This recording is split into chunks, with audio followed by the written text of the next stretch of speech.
Guys আপনারা দেখতে পারতেছেন অসহায় এক মানুষের ছাগল চুরি হয়ে গেছে। এই যে সেই মহিলা আপনারা দেখতে পাচ্ছেন কি বাড়ির থেকে ছাগল নিয়ে গেছে।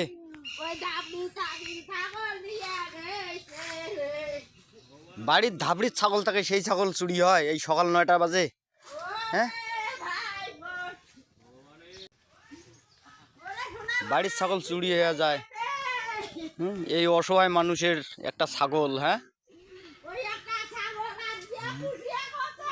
গাইজ আপনারা দেখতে পারতেছেন এই যে অসহায় মানুষটার একটি বাড়ির থেকে একটি ছাগল হারিয়ে গিয়েছে, বুঝছেন গাইজ আপনারা দেখতে পারতেছেন অসহায় মানুষের ছাগল চুরি করে। এই যে দেখেন অসহায় মানুষ কিভাবে চলাফেরা করবে, স্বামী নাই, বাচ্চা নাই, সে মনে করেন চোরের কোনো ধর্ম নাই। গাইজ আপনারা দেখতে পারতেছেন চোরের কোনো ধর্ম নাই। এই যে অসহায় মানুষের দেখেন একটা ছাগল তাও চুরি করে নিয়েছে বাড়ির থেকে।